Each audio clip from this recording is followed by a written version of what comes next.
Hello दोस्तों, आपका फिर से इस पॉलिटेक्निक कंपटीशन क्लास में स्वागत है। और आज हम लोग बात करेंगे चैप्टर नंबर 4 की जो टॉपिक आगे की है इस नए वीडियो में, जॉर्ज डाल्टन का परमाणु सिद्धांत।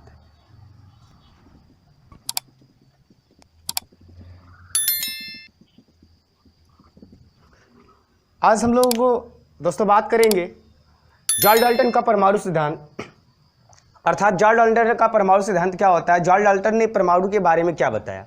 तो सबसे पहला इन्होंने ये बताया कि जो परमाणु होते हैं, यानी कि परमाणु अनेक सूक्ष्म कणों से मिलकर बने होते हैं।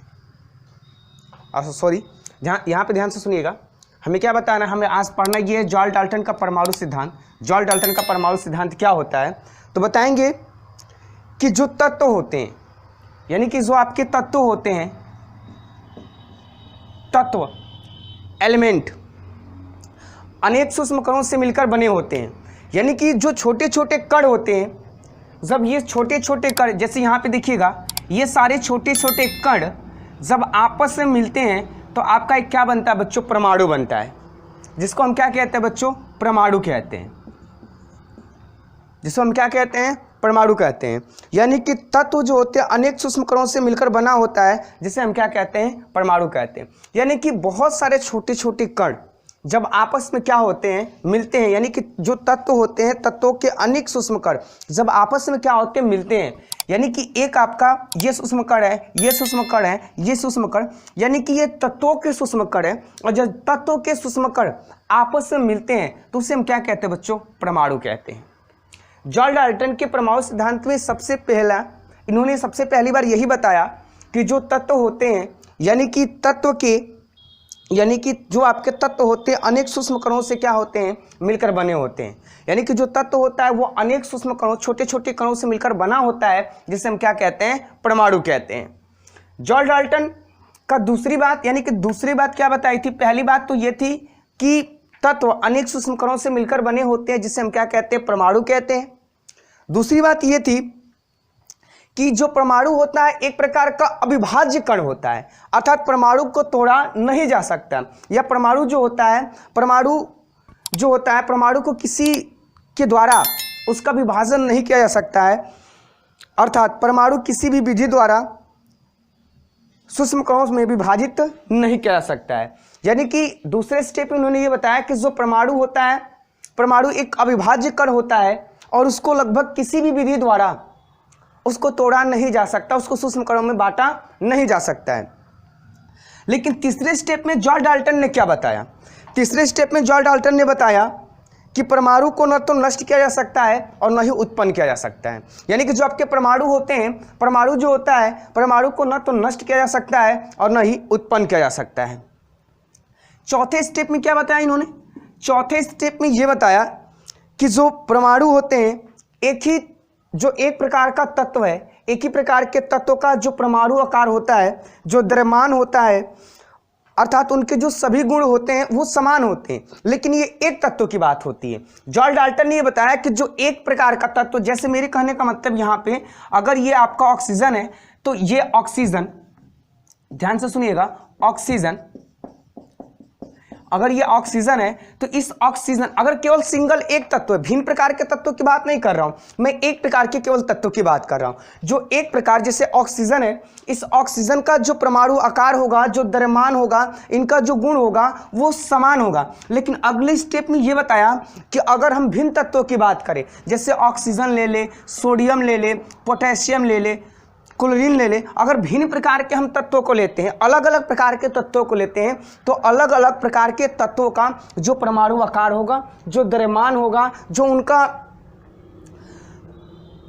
आयतन होगा, यानी कि जो कुछ भी होगा, परमाणु आकार और द्रव्यमान जो होगा वो क्या होगा, भिन्न भिन्न होगा, अलग अलग होगा। अगर एक प्रकार का तत्व है तो उसका द्रव्यमान, आयतन, आकार लगभग सब कुछ क्या होता है, निश्चित होता है। लेकिन अगर भिन्न प्रकार के तत्वों की बात किया जाए तो उसका जो द्रव्यमान होता है, उसका जो आकार होता है वो क्या होता है बच्चों, भिन्न भिन्न होते हैं, उनके गुण भी क्या होते हैं, भिन्न होते हैं।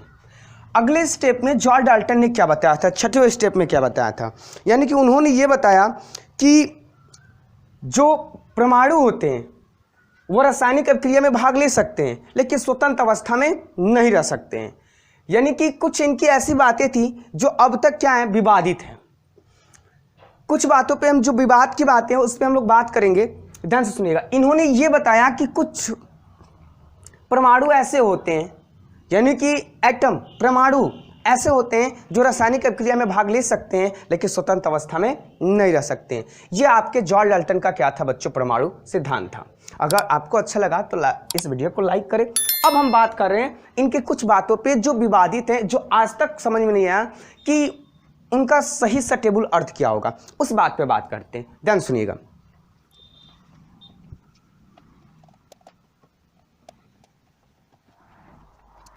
देखिएगा, पहली बात क्या थी इनकी विवादित बात। इन्होंने ये बताया कि जो परमाणु होता है, परमाणु एक प्रकार का क्या होता है, अविभाज्य कण होता है जिसको तोड़ा नहीं जा सकता, किसी भी सूक्ष्म कणों में विभाजित नहीं किया जा सकता। अगर ये बताइएगा कि एक जब परमाणु एक अविभाज्य कण है तो आप लोग सब लोग जानते हैं कि जो आपका एक परमाणु होता है उस परमाणु के कितने बच्चों, 3 मौलिक कण होते हैं। वह 3 मौलिक कणों से कहा जाता है कि परमाणु के 3 मौलिक कण होते हैं या 3 मौलिक कणों से मिलकर बना होता है। पहला होता है बच्चों इलेक्ट्रॉन, पहला क्या होता है इलेक्ट्रॉन, दूसरा क्या होता है बच्चों प्रोटॉन, तीसरा क्या होता है बच्चों न्यूट्रॉन। ये आपके 3 मौलिक कण होते हैं। अगर परमाणु एक अविभाज्य कण नहीं, अगर परमाणु को तोड़ा नहीं जा सकता है तो उसके 3 मौलिक कण कैसे हो जाएंगे, उसके 3 मौलिक कण कैसे हो जाएंगे। तो बच्चों इसका एक अर्थ यह निकल के आता है कि जो एक परमाणु होता है उस परमाणु के अंदर, परमाणु को जितना भी तोड़ देंगे तभी भी परमाणु के अंदर 3 कण प्राप्त होंगे। कौन कौन, तो आपको मालूम है कि परमाणु के अंदर एक छोटा गोला होता है, इसके पीछे वाले वीडियो में बताया था, जिसमें प्रोटॉन प्लस क्या पाए जाते हैं, न्यूट्रॉन, और इस परमाणु का चक्कर कौन लगाता है, इलेक्ट्रॉन। इनको विभाजित नहीं किया, ये विभाजित लगभग नहीं होते हैं। इसलिए जॉर्ज डाल्टन ने यह बताया कि जो परमाणु होते हैं, परमाणु 3 मौलिक कण से मिलकर बने होते हैं जिन्हें इलेक्ट्रॉन, प्रोटॉन और क्या कहते हैं बच्चों, न्यूट्रॉन कहते हैं।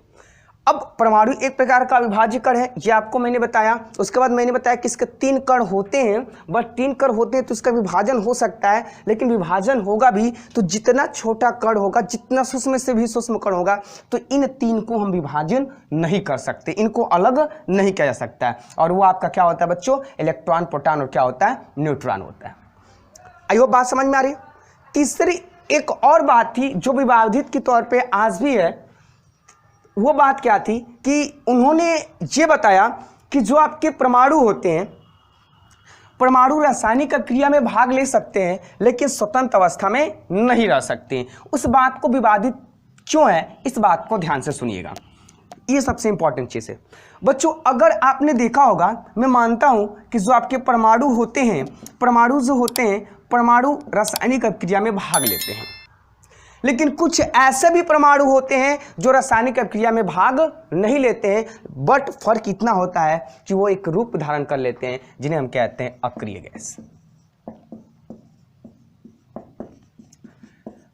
अक्रिय गैस, अक्रिय गैस बच्चों ऐसे एलिमेंट होते हैं जो कभी भी रासायनिक अभिक्रिया में भाग नहीं लेते हैं। तो यहाँ से जॉर्ज डाल्टन की थ्योरी में एक थोड़ा सा विवाद आया, लेकिन वो अपने जगह पे सही थे, क्योंकि उस समय जिस समय उन्होंने परमाणु, अपने जॉर्ज डाल्टन ने परमाणु सिद्धांत को प्रस्तुत किया, शायद उस समय अक्रिय गैसों की खोज नहीं हुई थी।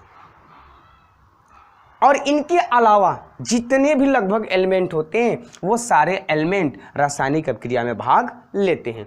तो थोड़ा सा इस बात को कंसेप्ट पर याद रखिएगा कि अक्रिय गैस को छोड़कर, यानी कि ये जो परमाणु होते हैं जैसे हीलियम हो गया, नियॉन हो गया, आर्गन हो गया, क्रिप्टन हो गया, मतलब ये जो आपके होते हैं ये ऐसे परमाणु होते हैं जो अक्रिय गैस होते हैं और ये कभी भी रासायनिक अभिक्रिया में भाग नहीं लेते हैं।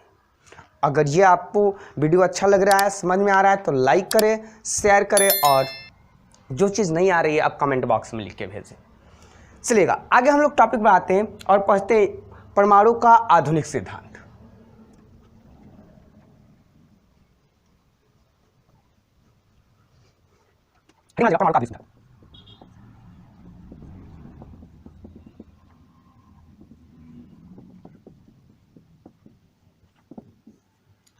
देखिएगा बच्चों, परमाणु का आधुनिक सिद्धांत क्या होता है, परमाणु के आधुनिक सिद्धांत के द्वारा क्या बताएंगे। तो सबसे पहली बार ये बताएंगे कि परमाणु एक अविभाज्य कण नहीं है। आधुनिक सिद्धांत में यह बताया गया कि परमाणु एक अविभाज्य कण नहीं है, बल्कि यह इलेक्ट्रॉन तथा प्रोटॉन तथा न्यूट्रॉन आद्य मतलब मौलिक कणों से क्या होता है, मिलकर बना होता है। अब आधुनिक सिद्धांत में इनकी गलती मतलब कुछ कमियां थी, जिसके कमियों को दूर किया गया। जैसे मैंने पहले ही बताया कि आधुनिक सिद्धांत के अनुसार यह बताया गया कि जो आपके परमाणु होते हैं, जो आपके एटम होते हैं, एटम्स होते हैं, वो 3 मौलिक कणों से मिलकर बने होते हैं, या इनके अलावा भी कण आते हैं जिन्हें मुख्यतः वो 3 मौलिक कण ही माने जाते हैं, इलेक्ट्रॉन, प्रोटॉन और न्यूट्रॉन। दूसरी बात में क्या बताया गया आधुनिक सिद्धांत में, यह बताया गया कि एक ही तत्व, जो एक तत्व होते हैं, एक तत्व का परमाणु भिन्न भिन्न द्रव्यमानों भी हो सकते हैं। यानी कि जॉर्ज डाल्टन के अनुसार दूसरी बात यह बताई गई कि नहीं, जो एटम होते हैं एक ही तत्व के, एक ही परमाणु के, जो द्रव्यमान होते हैं, जो गुण होते हैं, जो उनका आकार होता है, वो भिन्न हो सकता है। लेकिन वो किस कंडीशन में होगा, यह आपको जानना चाहिए कि कुछ ऐसे भी तत्व होते हैं जो जिनके समस्थानिक होते हैं और समभारिक होते हैं।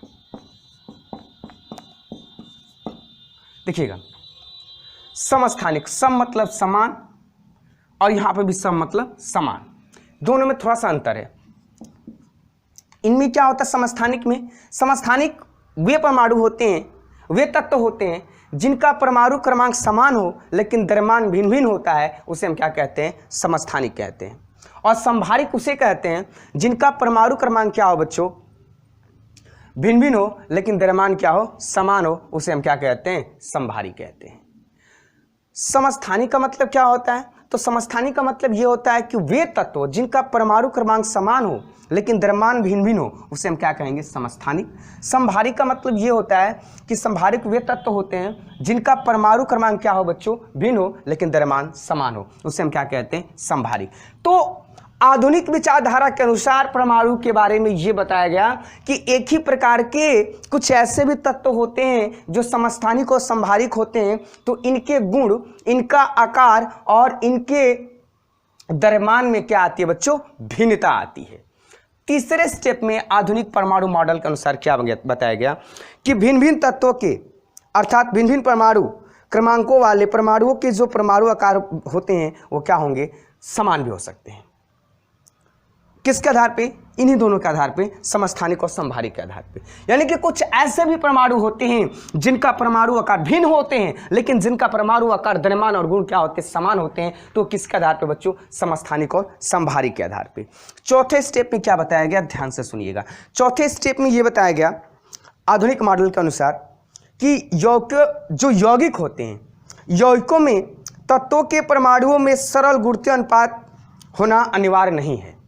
चौथे स्टेप में क्या बताया गया कि जो आपके क्या होते हैं, यौगिक होते हैं, यौगिकों में जो तत्व के जो परमाणु भाग लेते हैं, उनको ये नहीं कि नहीं वो सरल एक गुणोत्तर अनुपात में हो सकते हैं, वो हो भी सकते हैं और नहीं भी हो सकते हैं। ये था क्या बच्चों, परमाणु का आधुनिक सिद्धांत। ये क्या था, परमाणु का आधुनिक सिद्धांत। यहां तक बात समझ में आई। अब ध्यान से सुनिएगा, कुछ इंपॉर्टेंट चीजें क्या है।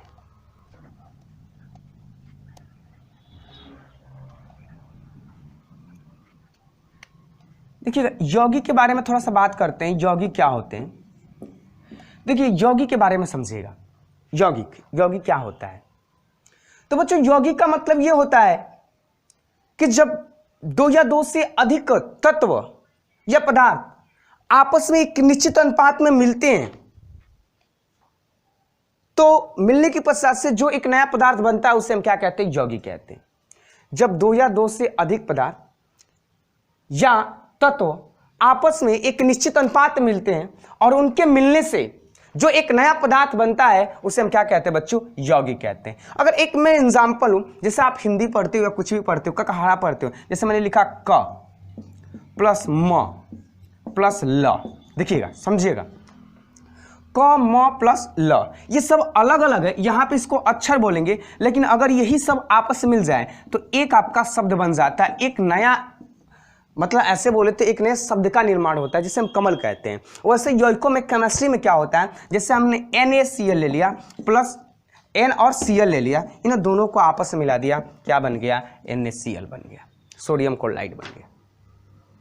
तो इसका मतलब क्या हुआ? इसका मतलब बच्चों यही हुआ कि जब दो भिन्न प्रकार के तत्व या पदार्थ एक निश्चित अनुपात में मिलते हैं और मिलने के पश्चात से जो आपका एक नया पदार्थ बनता है उसे हम क्या कहते हैं बच्चों? यौगिक कहते हैं। आई होप ये आपको जितना मैंने बताया वो समझ में आया। तो अभी कभी इस वीडियो को क्या करें, लाइक करें और शेयर करें। जो चीज़ नहीं समझ में आती कमेंट बॉक्स में लिखें, क्योंकि अगर जो चीज़ नहीं समझ में आएगी उसको फिर से एक बार रिविजन किया जाएगा और समझाया जाएगा। ओके, कल हम बात करेंगे परमाणु के कण के बारे में, और परमाणु के 3 मौलिक कण होते हैं, इलेक्ट्रॉन, प्रोटॉन और न्यूट्रॉन। इसके बारे में बात करेंगे कि इलेक्ट्रॉन, प्रोटॉन और न्यूट्रॉन क्या होते हैं।